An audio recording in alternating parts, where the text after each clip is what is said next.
Уфадан башка өзүмнү башка жерде бик көз алдыма кетирмедим да. Бир ким да күтмөгөн миллионлы шаар ижатым да, тамашачылар да барса да шушунда барлыкка келди. Аның шул жырлардан соң хитларда жок битин деп айталар. Ну, гафу итегез, мен тоймадым. Яшьлек дураклыкмы ул? Бу илдә хукукый дәүләт төзергә кыяллаган кешеләрнең берсе идем. Кызык түгел дип әйтәсе килми бердә. Шулаймы?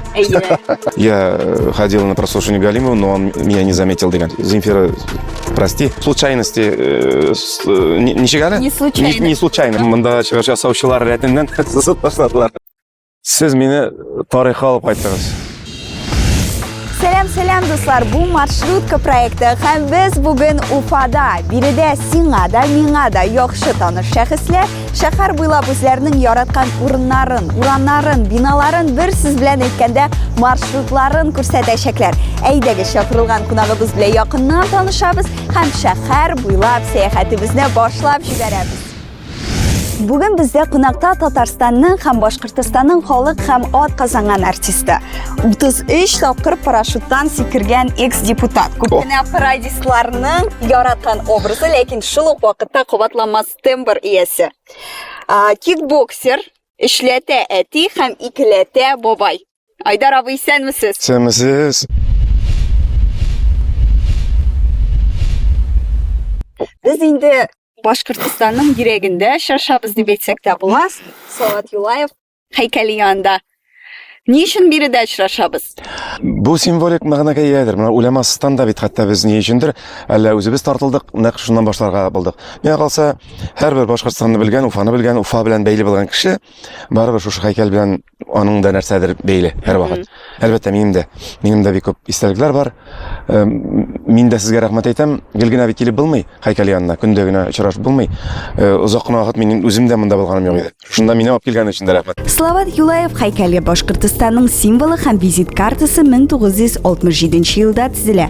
Ул Емельян Пугачев исемендәге крестьян фетнәсендә катнашкан поэт милли каһарманга багышланган.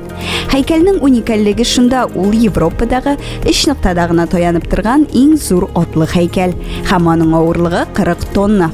Әйдәгез алайса, әкренләп сәяхәтебезне башлыйк. Киттек. Айдар абый, сез бит инде кичкенә генә Казах авылында туасыз, 1 яшь тулгач, гаиләгез белән Олы Кәркәле авылына күчәсез.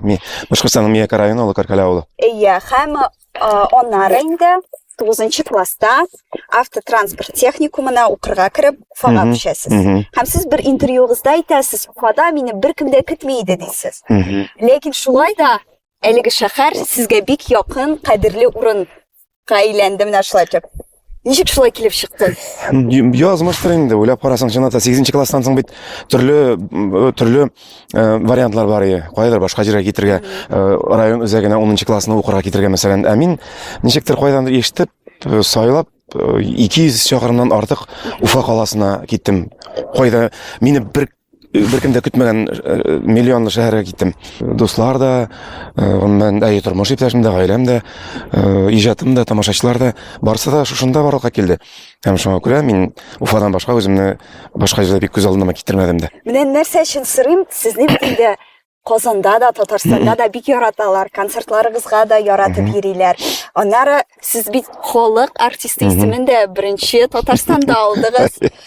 Казанда укып чыктыгыз. Бердәмне Казанда калырга уйламадыгызмы? Карьерагызны, тормышыгызны, эшегезне шунда дәвам итәргә? Мин бер карасаң, Казанда читтә яшәгән кебек тә хис итмим үземне. Мин калдым кебек тә инде. Шуңа мин еш кына хәтта әйттеләр, син кайда күбрәк яшисең дип тасырлар. Шуңа мин хәзер замана шундай бит. Элек ул аралар ераграк кебек иде. Яши, ул аралар ничектер якынайды, ул аралар ничектер ул шәһәрләр ике ерак торган шәһәрләр түгел, икесе ничектер якын булган һәм бергә ничектер тормышыңны бергә алып барган кебек. Тамашачы ягыннан сезне бит инде Башкортстанда да бик яраталар, безнең туган җирегез, ләкин Казанда да сине үлеп яраталар, концертларыгызга йөриләр. Менә ничектер кайсыдыр тамашачы сезне күбрәк ярата, яисә җылырак кабул итә дип сизәсезме саны? Мында инде теге Тамашачы барыбер аерыла. Һәр шәһәрдә, сүздә аерыла. районда да Айрында авыл белән авыл арасында аерыла. Мында теге ерактагы йолдыз якынрак дип әйтәләр, яктырак яна диләр, якынрак диләр. Шуңа күрә кем ярактан килә, аны каягыт ныграк кадерлиләр, ныграк яраталар. Ә инде үз туган җирендә аны каягыт, ул бит үзебезнеке, яратмыйлар дигән аңлатмый ул. Бәлки аңа тынычрак карыйлардыр. Ул бит безнеке, ул бит безнең күз алдында үскән җегет, ул безнең арада йөри. Шуңа күрә без аны күрәбез. Шуңа күрә каягыт ул хәтле теге башкаларга караганда кадерләп бетмиләр дигән түгел, игътибарны күп биреп бетмәскә дә мөмкиндер. Бу да нормаль күренеш. Сез укырга керәсез, Сигезенче класста. музыка белән профессиональ рәвештә шөгыльләнмисез, ләкин җырлый башлыйсыз. Димәк, бу инде ничектер табигатьтән, тумыштан килгән сәләт турында сүз барамы?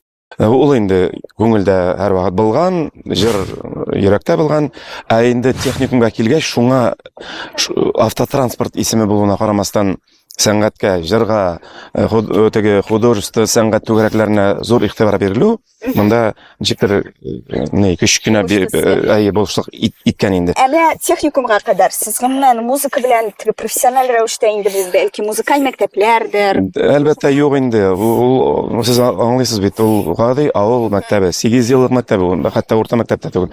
Шуңа күрә бездә инде җыр дәресләре бар иде. Рәхмәт шөкер безнең укытучыларга. Алар бернигә карамастан тырышып безгә нәрсәдер бирергә тырышалар. Менә тырышып җиткерәләр, бирәләр дип әйтмәкче булам. Ана шуларны техникумда тагын да үстерергә мөмкинлекләр булды. Мин бер дә уйламаган, әйтәм бит, автотранспорт дип аталган техникумда шул тиклемдә игътибар бирелер үсешмәкәр сәнгать түгәрәкләренә. Техникумда шундый зур инде конкурс игълан иткәннәр иде. Алома ишем талант. Ә мин аңа катнашырга мөмкинчелек я була да, я юк. Була, әгәр дә син авылдан вакытында китә алсаң, булмый, әгәр дә син килеп җитә алмасаң. Ә мин көтмәгәндә, мин авылга кайткан идем, көтәргә. Көтмәгәндә менә Уфага 2 чакрым ераклыкка машина булу безнең өчен ул зур иде. Зур вакыйга да, зур уңыш та дип әйтгәндә, бер машина Рәис абый менә мәрхүм УАЗик машинасы белән шул көнне авылдан бара ала икән. Мин шуңа эләгеп килеп җиттем һәм әгәр дә шул машина булмаса, мин ул конкурска эләкмәгән булыр идем. Мин гармон тотып уйнап җырладым. Һәм мине инде шунда вокаль-инструменталь ансамбльнең җитәкчесе күреп калган. Бу җегетне чакырып карыйк әле дигән. Һәм шунда вакыт дигән вокаль-инструменталь ансамбльгә чакырдылар мине солист итеп. Һәм нәкъ менә шул ансамбльгә эләгеп калуыгыз сезне Ул зур тәҗрибә бирде.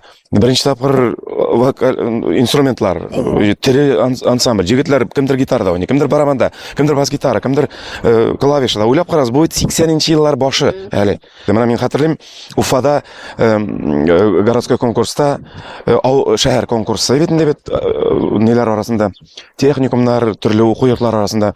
Шунда жюрида легендар шәхес Рим Хасанов утыра. Һәм ул безне шунда күреп алып, без лауреат булдык. Теге вакыт вокаль-инструменталь ансамбле без шушы конкурста лауреат булдык. Нинди стимул, нинди зур стимул безнең өчен, уйлап карасаң. Техникумда аңлашыла, музыкага кирип китәсез, ләкин моңа кадәр бит инде сезгә ничектер сәләт бирелгән булган. Ансы инде, Ходай Тәгаләдән инде бирелгән булгандыр дип уйлыйм. Ансы инде теге Казакъстанның мәдәният дигән авылында тууда чираклы булмагандыр. Бит исеме дә аның мәдәният. Менә бу Салават Юлаев һәйкәлендәге бу мәйдан, площадь дидек инде без аны. Без автотранспорт техникумында укыганда, без монда махсус килә идек. Сез беләсезме, һәрбер яз айларында монда ни өчендер рус телендә пятачок дип аталадыр. Пятачок. Менә шушында студентлар Башкорт дәүләт университетыннан, педагог институтыннан, безнең техникумнан, башка техникумлардан шушында җыела идек. Кем гармон, кем баян, кем курай белән. Һәр монда пятачоклар шулай дип нитергәндер инде. Һәрберсе аерым бер нокталар. Һәрбер җирдә уен, көлке, бию, җыр, моң агыла иде. Искиткеч күренеш. Мондый күренешне мин бер кайчан да башка гомеремдә, башка җирләрдә күрә алмадым кызганча каршы, һәм аның дәвамы юк кызганча каршы. Яшьләрнең шунда очрашулары, шунда танышулары, шунда бер-берсен табулары, менә бу мәйдан бик күпләрне очраштыргандыр дип уйлыйм бу тормышта. Сез инде танылган артист булганда, күп кенә хатын-кызлар сезнең турыда уйлап башларын югалткан чакта, Казанга педагогия университетына музыка бүлегенә укырга керәсез. Бу сезгә нәрсә өчен кирәк иде? Вакытны ничектер бушка уздыру булмадымы? Дөресен әйткәндә, мин бит анда укырга кергәндә инде Башкортстанның атказанган артисты идем. Анда инде мине кем тартты, кем чакырып китерде һәм кем өндәде анда барырга. Һәм мин аның белән еллар үтү белән генә килештем. Ул да булса минем остазым Миңгылабый Галиев. Татарстан халык җырчысы, укытучы, аңлыйсыз, Миңгылабыйны барсы да белә. Барыбер ниндер төпле нигезле белем булмау белән борчыла идем һәр вакыт. Аны һәр вакыт эзләдем. Мин аны әле дә хәтта эзлим. Шушы белемне. Кайда гына булсам да, кайдан кемнән генә булсам да ничектер нәрсәдер алырга тырышам. Шуңа да уку йортына килү ул табигый күренеш иде. Мин анда килергә тиеш идем. Бу төптән, йөрәктән, күңелдән теләк иде. Ни өчен түгел? Корочка өчен түгел. Корочка өчен түгел. Тагын бер сезнең тормышыгызда зур роль уйнап торган әйбер ул Айдар театр студиясе. Ул студия минем 93-нче елны мин айрым студия буларак мин аны барлыкка китердем. Ул заманнарда бит инде 90-нчы елларның башында шундый яңа оешмалар барлыкка килү, яңа ниндер кооперативлар ачыла иде, әйтик, тормышта. Иҗат юлында андай оешмалар бик аз иде әле, бик сирәк иде. 93-нче булгач бу бит инде хәзер 30 елдан артык дигән аңлата. Шул 30 ел эчендә аның бір яртысыннан күбесе балалар студиясы эшләп килә. Чөнки минем белән теге 4-5 яшьтә килгән балалар үсеп җитеп хәзер минем белән эшлиләр инде. Шуннан гына әйтергә була. Үзегез кадрлар үстерәсез. Шулай килеп чыкты. Башлаганда минем андый уйлар юк иде. Алай юк булыр дип уйламаган идем. Шулай килеп чыкты. Үзем кадрлар үстергә туры кил хәтта насыйп булды дип әйтергә кирәк. Но бизнес өчен түгел. Бу бизнес проект түгел. Ничектер табигый килеп чыккан. Әйе. Бизнес проекттан кем нәрсәдер сала да кире шуннан көтә. Без аны һәр вакыт киресенчә ул балалар студиясына үзебез ярдәм итәргә тырыштык һәм мин бүген дә тырышам. Татар эстрадасы, башкорт эстрадасы, гомумән җыр, моң белән кызыксынмаган кешеләр дә гомеренә бер генә тапкыр булса да Кызыл розалар, Син минем җанымның яртысы җырларын ишеткәннәре бардыр. Бу инде үлмәс хитлар һәм алар легендар җырларга үрелде. Әмма сез аларны башкарып туймадыгызмы? Чөнки мин күп кенә артистларның фикерләрен ишеткәнем бар. Менә шундый хит җырлар, аларны халык җырлый, сырый, ләкин үзең башкарганда инде ул туйдырган була. Син аннан ләззәт алмыйсың башкарганда. Мин туймадым. Аллаһка шөкер, мин язмышыма рәхмәтлемен. Мин иҗат тормышында, язмышында шушындый җырлар минем репертуарыма килеп кергәннәре өчен рәхмәтлемен. Чөнки мондый җырлар алар ешкына әйтәләр. Аның шул җырлардан соң хитлары да юк бит дип әйтәләр. Ну, гафу итегез. Ул хитлар язмышта ул берәү булырга мөмкин хәтта. Ниндер җырчының язмышында берәү булырга мөмкин, булмаска да мөмкин. Ә менә бу очракта ул җырлар минем белән ничә еллар бергә атлап баралар, шул ук вакытта туйдырмыйлар. Менә бу бик уникаль күренеш. Шуны әйтәсе килә, җырның хит икәне, ул бит берничә дистә елдан соң аңлашыла. Менә бүгенге көндә хит дип күз алдына килсә дә, ул бит онытыла, әмма бу җырлар 30 ел үткәч тә алар онытылмаган. Еллар аша, алар әле дә менә аларны тыңлаганда ничектер теге, ой, бу инде ниндидер теге иске җыр, ул кызык түгел дип әйтәсе килми бердә. Шулаймы? Әйе. Айдар абый, без телецентр янына килеп җиттек. Мин дә шуны карап торам. Ни өчен әлеге урынны сайладыгыз? Телецентр, аның исеме дә беренчедән центр, үзәк. 1959 елда БССР Министрлар Советы карары белән Мәҗит Гафури урамында телецентр һәм аның янындагы 192 метрлык телемонара, телебашня үз эшен башлап җибәрә. Шул ук елда иң беренче башкорт тапшырулары дөнья күрә. Әлбәттә, алар сәяси темаларга була. Соңрак артистлар чыгышларын, спектакльләр күрсәтә башлыйлар. Шул ук автотранспорт техникумы, аннан Совет армиясы сафлары, аннан инде Башкорт дәүләт университетына укырга кирдем мин. Кайткач сәнгать юлына китмәдем бит, һаман да юрист булырга хыялландым. Беренче курста укыганда курсташлар белән башкорт егетләре, татар егетләре безгә килделәр бер заман, ни дип, телецентрда конкурс була икән. Беләсезме кемгә? Диктор телевидение. Мин бит уйлаганым, сез телецентрны сайладыгыз, чөнки сезнең монда беренче клипларыгыз төшерелде дип. Юк, әле аңа тиклем. Уйлап карагыз. Мин бөтенләй уйламаган җирдән кинәт кенә шушы конкурска килдем. Кызык эзләп килгәнбездер инде. Кызык булгандыр. Күпме теге аудиторияда утырырга була, давай барыйк әле, карыйк әле нәрсә микән бу дип килгәнбез. Бәлки амбиция. Не, сынап карыйм, килеп карыйм. Әлбәттә, мин конкурста җиңә алмадым. Сүздә анда инде бөтенләй икенче кеше җиңеп чыкты. Ну, шулай да мин финалга барып җиттем. Ул минем өчен бер уңыш иде. Ул кирәк булгандыр миңа бу тормышта. Мына нинди очраклы, мына хәзер әйтәм, нинди тагын бер очраклы случайности, ничек әле? Не случайно, ебет.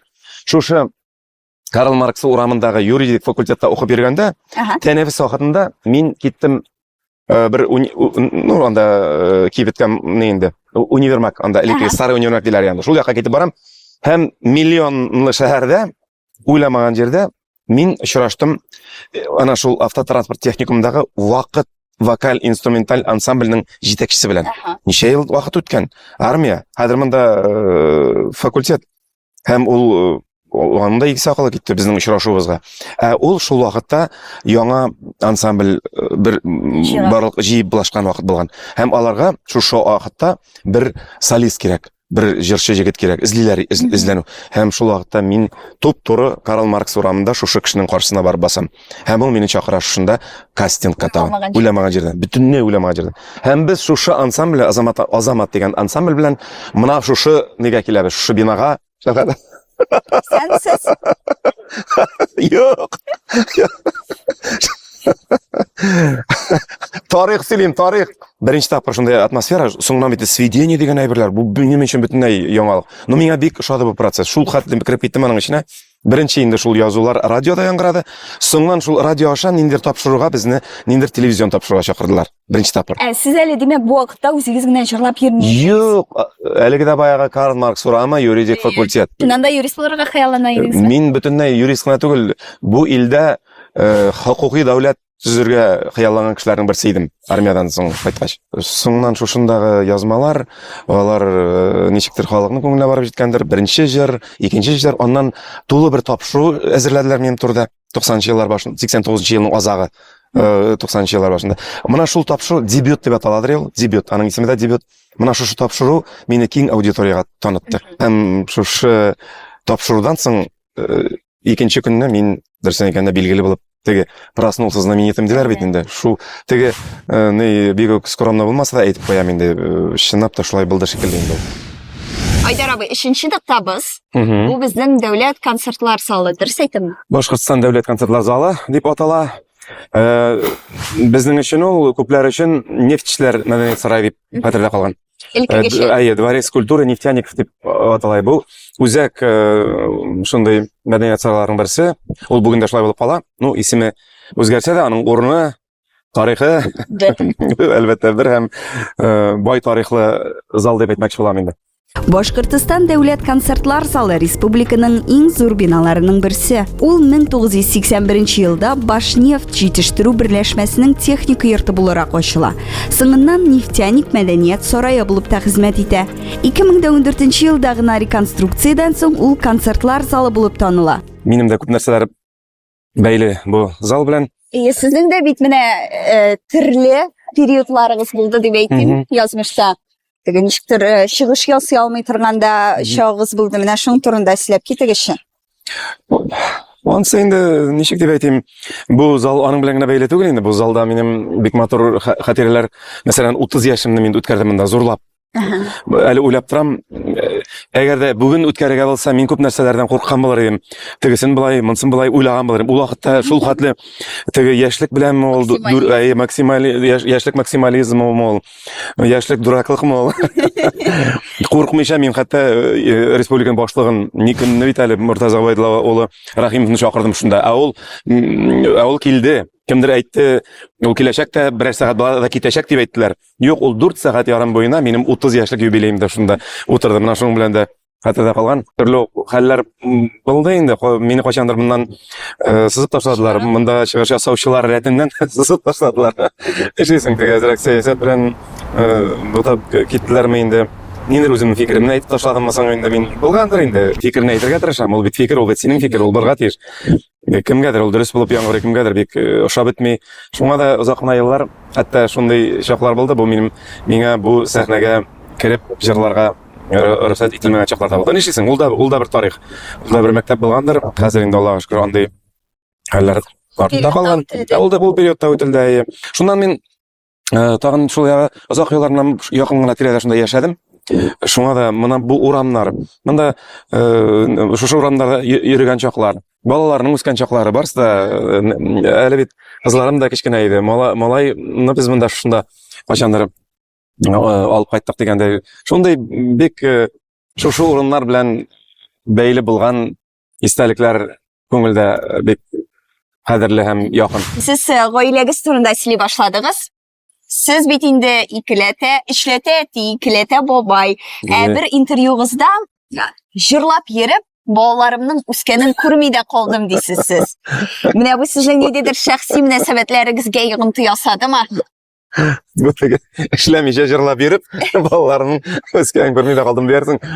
Шуңа да бит оныклар кадерле дип әйтәләр. Без бит үзебезнең кызларымның үскәнен күрми калганмын мин. Давайте. Мы она что, көтеп тормый бит, конечно. Кил. Ашыкма, кызашма, не торопитесь. Заманалар шундый, төрле кеше төрлечә вакытлар белән кемнәр эшләр, айлар буена, ничә айлар белән, яртышар еллар кайтмаган кешеләр бар. Нишлисең, моны тормышлай бара инде ул. Балалар аны тоймасын, сизмәсен иде бит. Ну, нишлисең, моны бу очракта инде. Кылулары булмадымы? Ансын инде, нишлисең, үскәч инде барыр әйтәләр элек, барыбер күбрәк сагына идек. Әти, кайт дип әйтә торган идек, дип үзәл әйтә ул кызым. Әти, кайчан кайтасың инде дип фотография карап әйтә торган чакларым бар иде ди. Шуңа күрә минем иптәшем дә һәрвакыт аңлый иде. Ул инде күбрәк үзенә инициативаны алды, тәрбияләү буенча да, үй учагын тотып тору, теге һәр сүндермичә тотып торуны да үз җаваплылыгына алды дип әйтмәкче булам иптәшемне. Гаиләгез турында сөйләшә башлаганбыз икән. Кызгыз Айгизә шулай ук иҗат белән шөгыльләнә, блогер, һәм аның образы бик ипатаж. Аның татуировкалары да бар, улашып киенә, һәм мин аны шулкадәр яратып күзәтеп барам. Мин яшь буын вәкиле буларак, миңа бу бик ошый. Ләкин менә мин уйлыйм, олы кешеме, шулай ук төрки менталитеты. Моңа моны каршы күрәдер ничектер теге осуждение беләндер, бәлки ярышу белән. Сезнең фикерегез моңа? Минем фикерем чик дип әйтим. Ул үзе инде җиткән олы кеше, ул шәхес булып формалашкан кеше. Аның инде тормышы бар, юлы бар, яше бар дигәндәй.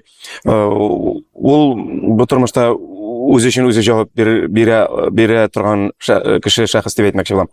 Шул вакытта минем дә фикерләр бар әлбәттә. Кемгәдер ошап бетә яшьләргә, олыларга ошап бетми. Миңа да кайбер яклар ошап бетми. Мин дә кайбер фикерләрне әйтәм, тик мин аны диктап әйтеп, юк, булай булырга тиеш түгел, шулай булырга тиеш дип әйтмим. Кызым, мона шулай булса, әйбәтрәк булыр, булай булса, бәлки артыграк булыр дигән фикерләремне әлбәттә ул тыңлый. Кеше фикере, кеше мөнәсәбәте сезгә ничектер тигәнме?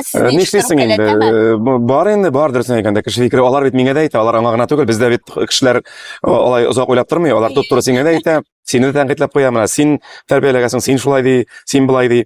Ну, мин монда теге ниндидер кемдер бит яшерен батырын эшли ул начарлыкларны. Начарлык дип ниндер эшләрне, кырын эшләрне. Монда бит андай әйбер юк. Вакыт үтәр, аның да карашлары үзгәрер, теге якка, бу якка, кайсы якка, ну шулай да ул аның үз башы бар һәм аның үз фикере бар. Мин аның фикерен, аның уйларын барыбер аның юнәлешен хөрмәт итәм. Әмма аның иҗатын ничек кабул итәсез? Ул да сезнең беренчедән китте. Ул инде минем юл белән түгел дип иҗат юлы буенча китте. Әлбәттә аның үз стиле, үз юнәлеше, әлбәттә ул безнең барган юлдан бармас, үз юлы булу белән кыйммәтле ул миңа. Шунысы Бардыр эстрада юлы бит инде бу. Ул күп кырлы, шунысын әйтмәкче булам. Ул шулай ук мин эшләгән теге безнең эстрадында милли моңлы җырларында җырлый ала ашкар, татар телендә булсын, башкорт телендә булсын. Ну шулай да барыбер ниндер заманча юнәлеш, ул инде аның кредасы һәм ул киләчәктә миңа калса шушы юнәлештә ниндер уңышларга ия була алыр дип өметләнәм, чөнки ул бик ярата үз эшен. Аның менә күренеп тора, менә әйтәм бит, мин аның артыннан күзәтеп барам. Кеше үз эшен яратканда ул күренә һәм менә ул чыннан да иҗат дип. Ул үзен анда ирекле хис итә, ул аңа шый. Кеше шунда бәхетле, кайчан ул үз урынында чынлап та. Минем әнием һәрвакыт шулай дип әйтте гомер буе. Кеше бәхетле була ала шунда, кайчан ул үз урынында, үз урынын таба бу тормышта дип. Менә шундый матур мизгелдә безнең тапшыруыбызның бер шундый үзенчәлеге бар. Без үзебезнең тамашачыларыбызга бүләк калдырабыз. Әйдәгез хәзер менә биредә берәр урын сайлыйбыз да сезнең белән шул бүләкне качырабыз. Бу коробкада беләсезме? Бик кадерле бүләк минем өчен. Чөнки монда 2 билет очрашуга, концертка. Бердән бер концерт 6 июнь Максимилианс Уфадагы бердән бер концерт. Шунда мин сезне көтеп калам. Мөмкин булса, шушы бүләкне без таптык дип килеп әйтерсез әле шу концертта. Һәм социаль челтәрләргә дә тыгыгыз, без таптык, менә безне күрегез дип. Кай җирдә качрабыз, әйдәгез, әйтик инде. Уфаны белгән кеше белә кайда гостиница Башкирия, Башкортстан кунакханасы һәм аның каршысында ГКЗ Башкортстан битендә төп залларның берсе. Менә шунда карасагыз, концертный залга сол яктан менә шундай не булыр, әйбәт, пролет булыр. Ничәнчесендәдер, шунда куябыз Бүләкне. Иркен генә әйтеп, куркып кына. Шулай да. Бу ул хәтта авыр булмас дип уйлыйм.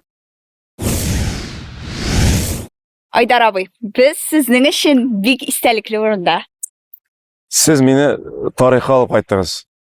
Шул хәтта дулкынландыргач, минем йөрәкләрем дип тибеп тора, чөнки 42 ел элек мин ана округале тукталышында төшүп калып, җәяүләп шунда төштем беренче тапкыр. Шуны хәтерлим. 15 яшьлек малай, 14-15 яшьлек малай буларак. Һәм шуннан башланды тарих. Шушы автотранспорт техникумыннан башланды. Юл техникумы 1930 елда ачыла. Ул автоюл соңыннан автотранспорт техникумы дип тә атала. 1991 елда гына Уфа автотранспорт колледжы дип исемләнә башлый. Ачылгач, анда бары тик юл төзү осталарын гына әзерләгәннәр. Ләкин соңыннан хәтта тимер юл профиле буенча да укыту эшләре башланган. Шушында укырга керү мине тормыш буйлап каядыр алып китте. Бөтен кеше дә бит укыган җирен андый мәхәббәт, андый ихтирам белән искә алмый. Шулаймы? Ие. Кайбер кеше ул ничектер ул елларны менә без укыдык, ел үтте дип кенә әйтә. Ничен сезгә шулкадәр кадерле урын? Менә иҗат юлыгыз белән. Беләсезме, ул шул тиклем тагын бер мезгил бит. Бу тагын минем каядыр алып кирип киткән бит тормыш юллары буенча. Монда килмә, әйт, кабатланам. Ул чынлап та зур ниндер йогынты ясады минем алдагы тормышыма. Бу белем генә түгел. Бу белеме өчен дә рәхмәт. Чөнки монда шул хәтле материал техник база көчле иде. Әле әйтә алмыйм. Менә шул безнең алдагы тормышыбызга, минем генә түгел, күпләрнең алдагы тормышына зур йогынты ясаган уку йорты бу. Шуның белән дә кадерле. Аннан беренче бит ул. Беренче уйлап карагыз, әле мин тормышны күрмәгән авыл баласы килеп беренче тапкыр миллион шәһәрне күреп, беренче тапкыр шушы тукталыштан төшеп, ниндидер адым ясаган бит бу тормыш юлымда. Мондагы яңа ниндидер законнар, яңа ниндидер мөнәсәбәтләр, яңа кешеләр, яңа дуслар, яңа ниндидер каршылыклар, яңа тормыш, бөтенләй яңа тормыш. Һәм общежитие тормышы, андагы яңа законнар. Һәм мондагы уку процессы. Бу теге революцион үзгәрешләр минем тормышта дип әйтерлек. Революцион яңа бер борылышның беренче адымнары. Мине алып килде җырга, моңга, шушы техникум уйлап карагыз. Юк, ниндер зур сәхнәләргә. Ул мине булачак тормыш иптәшем белән, минем балаларым әнисе белән очраштырды. Сез шул вакытта таныштыгыз? Без шул вакытта, мин икенче курсны тәмамлаган вакытларда, әлеге дә баягы техникумда булса да безне сәхнә очраштырды, җыр очраштырды. Ул да җырга мәкәбәт киткән. Мин дә, ул бөтенләй икенче районнан, мин бөтенләй икенче яктан. Без менә шушында сәхнәләрдә очраштык дисәк тә була. Мин әле монда килеп туктагач хәтергә төшердем. Мин шушында Зиләне нигә озатып җибәргәнне хәтерлим.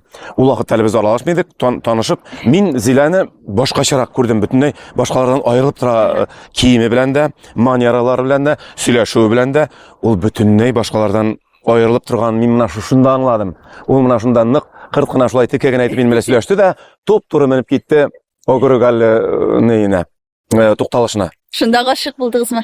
Мин дөресен әйткәндә аңа тиклем гашык булганмын икән инде. Монда мин тагын аңладым, аның әйтәм бит бөтенләй менә башкаларга ошамаган һәм ул ничектер мине нык җәлеп иткән, мин менә шунда тагын бер тапкыр аңлаганмын икән.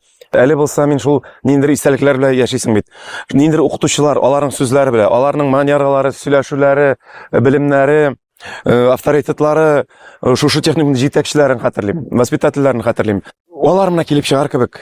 Килеп чыгарлар да, Айдар, ничек хәлләрең? Ничек син Үзләштердеңме? Без биргән белемнәрне, белемнәр кирәк булдымы? Безнең тәрбияләгән, безнең әйткән сүзләр сиңа тормышыңда кирәк булдымы? Ярдәм итә алдыкмы без сезгә дип әйтерләр кебек, менә шуннан килеп чыгып. Вот.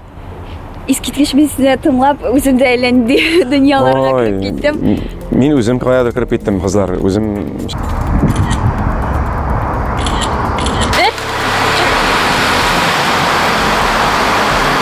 Шунда ук актовый зал, ул актовый залда минем беренче чыгышлар, беренче концерт дип инде, беренче халык алдына чыгып, баян белән уйнап җырлаулар. Беренче тамашачылар. Техникум белән общежитие арасындагы переходта безнең вокаль-инструменталь ансамбльнең репетицион классы иде. Вакыт вокаль-инструменталь ансамбле. Шундагы беренче репетициялар, беренче конкурслар, беренче конкурста җиңүләр һәм Беренче адымнар, беренче аккордлар. Ой. Айдар абый, бүген үткән турында бик күп сөйләштек. Киләчәк турында да сөйләшеп алыйк. Сез 2 ел элек эш хыялыгыз турында әйткәнсез. Бу инглиз телен камил белү, Япониягә бару һәм Максим Дунаевский белән җыр яздыру. Кызганча каршы шу 3 хыялның 3-се дә һаман хыял булып кала. Яшисе дә яшисе икән әле. Монда онсы да яхшы. Бердә хыял булмагач. Шәве дә күңелсездер. Тик мин бер көнне киңәшләр була бит инде интернеттан иде шунда былай диелгән иде. Ниндер хыялларыгыз булса, аларны бүген тизрәк омтылырга тырышыгыз, чөнки еллар үтү белән аларны чынга ашыру кыйнлаша барырга мөмкин диелгән иде. Тагын нинди дә булса, яңа хыялларыгыз барлыкка килгәндер бәлки. Яңа хыяллар ул һәрвакыт минем белән, яңа хыяллар ул яңа җырлар. Яңа концертлар, яңа очрашулар, яңа тапшырулар. Дөресен әйткәндә, алар һәрберсе ниндер. Теге күңелегезнең менә түрендә яткан берәр зур хыял бармы? Минем бер хыялым бар иде бит инде, хәзер мин сезгә әйтәм, тагын теге спискка ул да булса, кайчан да булса, ниндер бер кинофильмда ниндер роль уйнарга, кино актер ролен уйнарга дигән. Менә ул хыялым минем тормышка ашып бар. Башта мин инде әйттем, мин рекламада кино актер кебек төштем дип әйткән булдым, мактанган булдым. Ансы реклама инде. Күптән түгел менә бер сериалга мине чакырдылар, мин анда продюсер ролен уйнадым. Әле ул барып, әле күрсәтелеп тә бетмәде шикелле, әле ул сериал. Әле бара. Шунда инде берникадәр дәрәҗәдә күрәсезме, хыяллар тормышка аша. Шуңа күрә алар турында уйлап йөрсәң, теге дөньяда аны ишетә һәм чынга ашыра диләр бит. Бат. Менә шундый матур мизгелдә без әлеге очрашуыбызны тәмамлыйбыз. Тамамлыйбыз да менә. Шундый рәхәт булды, көне буе бергә йөрдек. Миңа да шундый күңелсез, әллә нәрсәләр сөйләдегез сез, шундый күп әйбер. Якынлашып беткән кебек.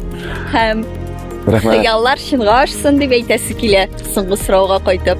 Һәм тормышыгыз мәгънәле булсын. Ихлас күңел белән, ачык күңел белән әлеге дөньяга карагыз һәм матур тормыш алып барыгыз.